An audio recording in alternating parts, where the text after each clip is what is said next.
morning, wonderful people. Welcome to my channel. Before I get into this intimacy podcast, we are checking the dynamism in intimacy. And I'm following the following 4 points. I wanted to give you an introduction before I get into it. If you've seen this, just skip this part. If you're new, welcome to the exploratory channel of Vedic Astrology. Anyway, number 1, what am I considering here? Moon compatibility by Gana of Nakshatras. That is the Dev Gana, Rakshasa Gana and Manusha Gana. We'll see that. As we go along, we'll see that. I'll keep giving different points for you, each place. Number 2, also while using this, check the Ascendant, Venus and Mercury and the 7th Lord Nakshatras. Nakshatra placement, wherever they are, whichever house they are, check all these 3 when you're doing a voluntary or very deliberate comparison. Okay, don't go blindly only by the moon. Check all of these 3 as well, because all of those, each one of those plays a part in mental, emotional and physical agility that is required. If there is too much stiffness, you will not absorb. Okay, agility to absorb, be willing to work with oneself first. Always self comes first. There is so many things I have shared on the Google Drive. You can see even the community post. You can look that up, use that, share it, whatever. Number 3, these podcasts will examine the dynamism within intimacy, considering in the subcontinent of India, earlier they were doing matchmaking. Nowadays, people are just going around sleeping with everyone, youngsters. So this is a madness which people are leaving their old culture. There was some wisdom in it. But anyway, if you're still doing matchmaking, use these principles along with going to a traditional Jyotish, for example. Okay, for all those who are matching the moon in the charts, have this as a guideline to begin with. Get some understanding. Don't go blindly to an astrologer. Or even in this day and age, dating one another. The dating business which we have borrowed from the Western civilization. Never mind, I don't want to dig that rabbit hole. Number 4, check the Google Drive link in description box in each podcast. The files are there. Use them for your own analysis. You can do it with AI, you can do it with whatever. So we will begin the podcast. Let's begin. We are essentially talking of intimacy, dynamism in a couple relationship, isn't it? These kind of playlists and podcasts are mainly applicable for those who are in the dating circle or who are in married relationships, or someone who's just divorced and wants to find out the real causation factors of what were the disharmony. I'm covering the best possible combinations here, okay? So if you're going to go into this kind of an approach, it's an approach where you take in conscious cognizance of what the moon placement is, what is the level of compatibility and how it will play out. So now we are talking about Ashwini with the 7th aspect, Swati. I am matching only the Ganas factor. This is very, very crucial. Ashwini is a Devgana, Swati is also a Devgana. So how does this play out? How 1-7 dynamic when it comes to Ashwini and Swati. There will be different dynamics for different Devganas, by the way. We shall see that as we go along. That's why it's easy and important really to uncover as we go along. Okay, this is like a fractal thing there. Never mind. Core chemistry, 1-7 moon positioning in practice. Let's get back to the slide. It keeps me focused here. The tone is one of magnetic pull between independence and connection, speed and flexibility, fire and breeze.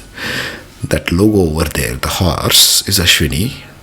She is Ashwini here in this case, and he is Swati. It's the swaying breeze, right? Symbol is of grass swaying in the breeze, one of the symbols of Swati. So whatever I have put in the snake eating its own tail is the symbol of the nakshatra itself, just so you're wondering what the hell is this about. Why it works. The Ashwini moon woman brings primal vitality, courage, and the straight line honesty, direct shooter. Okay, the Swati moon man brings charm, social grace and equilibrium. It's in Libra. Swati is in the heart of Libra. She charges, he calibrates. Okay, because now she's the Ashwini, she's the lead. She's impulsive, he's intelligent, diplomatically intelligent. You can look up the nakshatras. There are plenty in this channel for you to glean from. Together they form a self-balancing circuit. Her initiative meets his adaptability. That's the way it plays out. Risk is opposing temperaments can oscillate. Her bluntness can ruffle his diplomacy. His detachment can puzzle her passion. The relationship thrives when fire learns patience and air learns focus.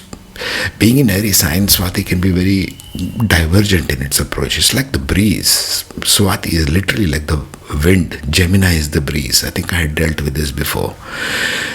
The mind now, speaking of communication, pacing and thought style. Where do they match? How do they fulfill one another? This combination. Ashwini moon, that is she. What does she desire in the mental plane? Direct, clean, honest talk. Say it. Don't hint it. Don't beat around the bush. That's her approach. Quick understanding. Hates over-analysis. It's a quick temperament, Ashwini. The space to decide, lead and act without endless debate. He wants to move. Ashwini is very quick to move.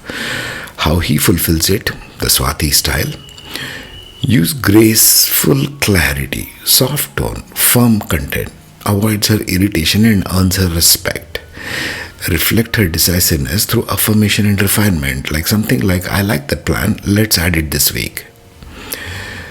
When disagreements arise, mirror back her logic, not emotion. She values reason with heart. Something for you to consider all these points. Praise her bravery and initiative publicly. She blossoms under visible respect. Remember, Ashwini is in Aries. It loves the leadership part of it. Respect. Swati moon, what does he desire? In terms of mental plane alignment, balanced conversation, mutual respect for viewpoints. Time to evaluate. Dislikes being rushed. The partner who appreciates his mental grace, social skills and fairness. How she fulfills it, the Ashwini style, offers him decision frameworks. Here are two clear paths. Select which one feels true for you. Use her fiery directness as a spark, not as a sword. Short sentences, soft eyes. So important. Softness and kindness. Let him articulate his logic fully once, then move into action. Appreciate his diplomacy. Tell him his calm voice helps her clarify. You bring balance when I'm not charging forward. That kind of a mental alignment is the beginning part, since it always cascades into the emotional body. Whatever you're thinking is always affecting your emotional body, isn't it? That's why I'm starting each one with mental plane first, at that level of compatibility. Now let's look at the emotional part. Now let's speak about the emotional body.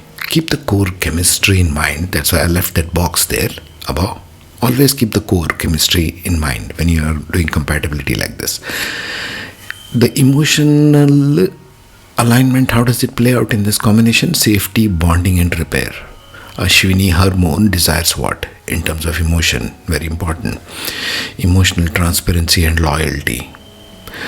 To be free yet cherished.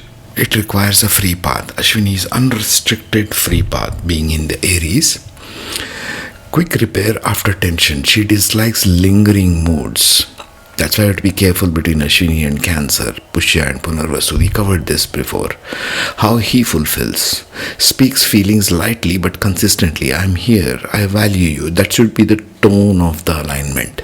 The tone is very important when you talk of emotions, because people can read through the underlying tone, isn't it? Especially in intimate partnerships. Use gentle humor to diffuse the drama. Never cold silence.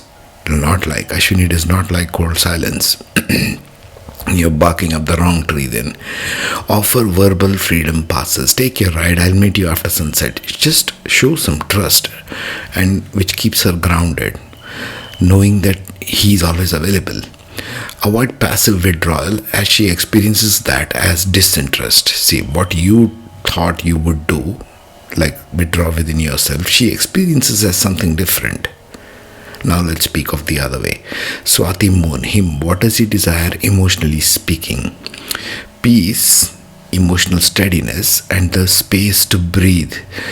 Swati is an Libra. It's an air sign. The kind of nakshatra that it is, it needs a lot of space to move. It moves really quick. Swati mind is cutting edge intellectual diplomacy. Look up the Swati Nakshatra.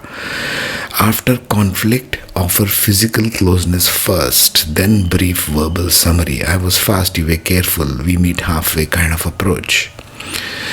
So Swati for Ashwini. What else can I project into that? Okay, thinking of Swati can understand Ashwini in a more grounded way, simply because it's a graduation, one going towards 7, Aries going towards Libra. It can offer a more vaster play field in the emotional landscape. Okay, allow him the emotional oxygen. There you are. He processes alone but returns if not chased. Appreciate his gentle service gestures, helping quietly fix something, some small things around. It's essentially more a dynamism of one encompasses other. In the sense, the Swati man here in this case should allow the vastness of his mental emotional landscape for Aries to run around the ground. You see what I'm saying? I'm giving an analogy here. So use that kind of analogy when you are talking of this kind of a compatibility analysis. Let's see physical now. Now again, just to recap, when you talk of physical, use all 5 senses. When you're talking with intimate partner, it's a 1-7 relationship always, in the sense that one is meeting opposite to the other. It's a reflection of self, isn't it? If you take Bhavad Bhavam concept also, it's 1 to 1 and 7th aspect from 7th is 1 again. So it's a very mirror kind of a relationship always among the various human relationships. So when you talk of physical intimacy, use kinesthetics, use NLP. I left lots of resources on my Google Drive and in the description box. Go through that. Physical intimacy. This is one of chemistry, cadence and turn-ons. How you carry out the gentle physical touch. Don't come to this directly until you have covered properly, understood properly. If you want consultancy in relations, you can email me, then we can discuss. If you are already a couple dating, whatever. Because mental and emotional play into the physical. This should be the order of priority, so to speak. Don't get physical first without fully exploring the mental and the emotional.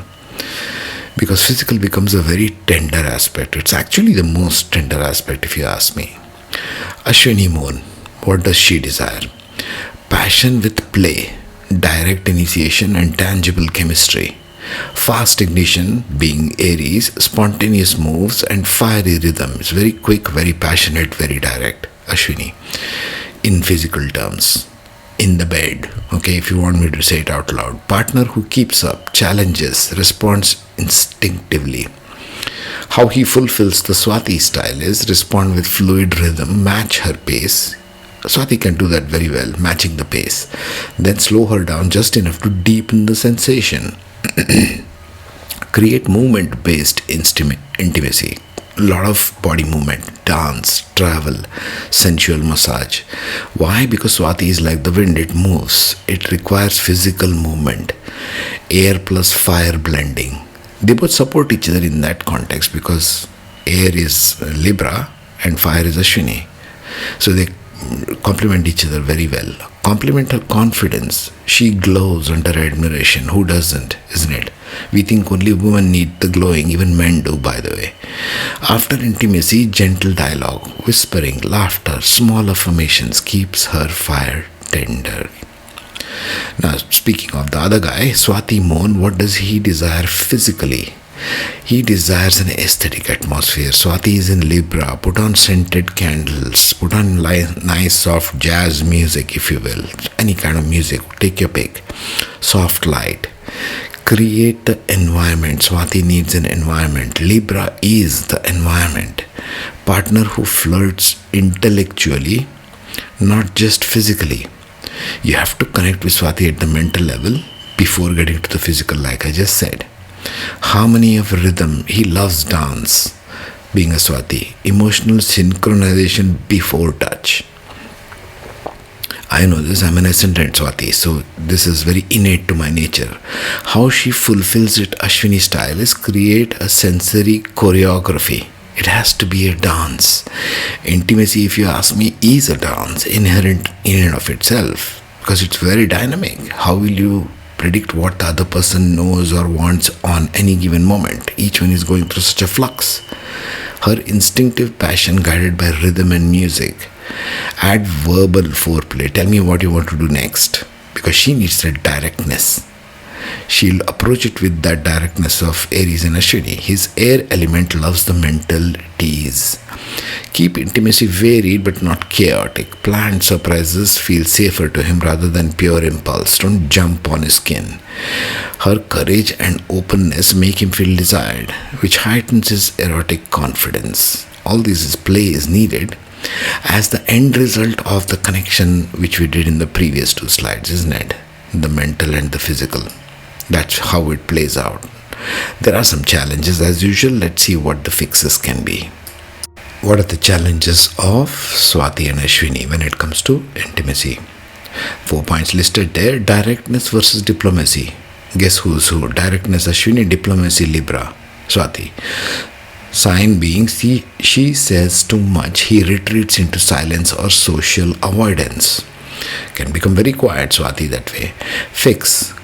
Delay, deliver role. She pauses one breath before bluntness. He commits to direct feedback within 24 hours. You have to give Libra time and space. It's very spacious kind of energy. It's an air sign, right, Libra? How much ever fire wants to burn and have things quickly resolve, he needs the space and you are partnered with him. So it's a responsibility also of type. Speed versus space, there you are, sign. She decides instantly. He needs reflection time. Swati people are deep ponderers of intellectual landscape. Air sign. Fix is, what kind, how do you fix this 90-10 rule? She acts 90% on impulse, leaves the 10% space for him to air concerns. This is deeply analytical. AI does this very well, by the way. I have given it my notes, so it is doing basically from my notes. Number 3, control versus drift, sign. She tries to fix, he floats away. The fix is pre-agreed anchor rituals like daily texts, weekly check-ins that tether his air gently without restriction. You can't restrict Swati. That's impossible. So you need at least some degree of compatibility as the Gana, because as Ashwini, she is also a Dev Gana. So she will understand at the intellectual level already. That's why I'm doing compatibility by Ganas. The other things won't match. There is too much of discord. That's why I will not consider those. Charm versus trust. Her jealousy spikes if his social charm extends outward. He feels accused, like he wants to go out and be a social bird. Swati, right? He wants to go out, meet people, make new friends, talk to other women, which she might feel jealous about. Fixes verbal affirmations of exclusivity. He names her openly as his partner. She responds with visible trust and praise, not policing. As a general rule, women should stop policing the men. You'll not only lose the men, you'll lose all other men because you'll form an opinion, isn't it? Going around social media a lot. Bottom line is nice and well framed. That's why I stuck it there. Ashwini woman with Swati man. This is a flame and breeze relationship. She ignites, he oxygenates. She drives direction, he brings grace. This is always something each one brings here, and in a nice way. Their 1/7 moon opposition creates mirror dynamic. Each reflects what the other lacks. Her decisiveness teaches him boldness. His balance teaches her patience. When they integrate speed with serenity, they become dynamic pair, passionate, communicative, and socially radiant. He's a social bird. The key is fire must not scorch and air must not scatter. Very nice point. Keep the rhythm. Ignite, pause, breathe, and return. Follow that cycle for this pair. That's how this union transforms from simple attraction to enduring alchemy. The partnership of vitality, freedom, and elegant devotion. Next, we shall see the next combination with Ashwini, which will be, I think, 110. So, Ashwini and Shravana Nakshatra in Capricorn. Let's see that. Take care. Be safe.